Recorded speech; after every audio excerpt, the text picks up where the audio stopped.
ডিসেম্বরের মধ্যে জাতীয় নির্বাচন করতে কমিশন প্রস্তুত বলে জানিয়েছেন ইসি আবুল ফজল মোহাম্মদ সানাউল্লাহ। স্থানীয় সরকার নির্বাচন আগে হবে কিনা তা অন্তর্বর্তী সরকারের বিষয় বলেও জানান তিনি। দুপুরে আগারগাঁয়ে ইউএনডিপি সহ 18টি উন্নয়ন সহযোগী দেশের প্রতিনিধিদের সঙ্গে বৈঠক শেষে সাংবাদিকদের ব্রিফ করেন সানাউল্লাহ। রাজনৈতিক দলের সঙ্গে সরকারের ঐক্যমত্যে পৌঁছাতে দেরি হলে নির্বাচন আগামী বছর জুনেও হতে পারে বলে জানান তিনি। এম.আর. আসাদের রিপোর্ট।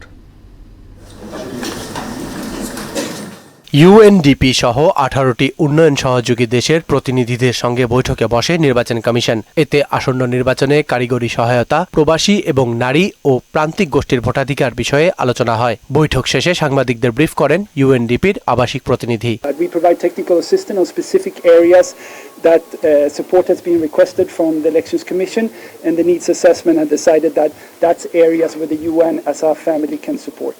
সাংবাদিকদের প্রশ্নের জবাবে কমিশনার আবুল ফজল মোহাম্মদ সানাউল্লাহ জানান, নির্বাচনের সময় নির্ধারণের দায়িত্ব সরকারের, কমিশন কেবল দায়িত্ব পালন করবে।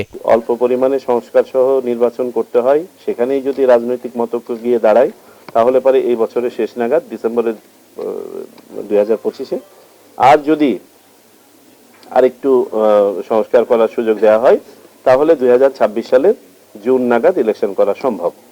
এবং আমরা বলেছিলাম যে আমাদেরকে আর্লিয়েস্ট ডেটটা ধরে নিয়েই প্রস্তুতি নিতে হচ্ছে। সরকার সিদ্ধান্ত নিলে কমিশন স্থানীয় সরকার নির্বাচন করতে প্রস্তুত বলেও উল্লেখ করেন তিনি। সকল স্থানীয় সরকার নির্বাচন ফেজে করতে গেলে পারে প্রায় 1 বছর সময় লেগে যায়। তো এমন অবস্থায় যদি স্থানীয় সরকার নির্বাচন পুরোপুরিভাবে এভাবে করতে হয় তাহলে জাতীয় নির্বাচনের টাইমটা পিছিয়ে যাবে। অথচ জাতীয় নির্বাচন আমাদের একটা প্রায়োরিটি এরিয়া। ইলেকশন কমিশন জাতীয় নির্বাচন নিয়েই চিন্তিত এই মুহূর্তে এবং জাতীয় নির্বাচন নিয়ে প্রস্তুতি নিচ্ছে। নির্বাচনী চ্যালেঞ্জ মোকাবেলায় কমিশন কাজ করছে বলেও জানান ইসি সানাউল্লাহ।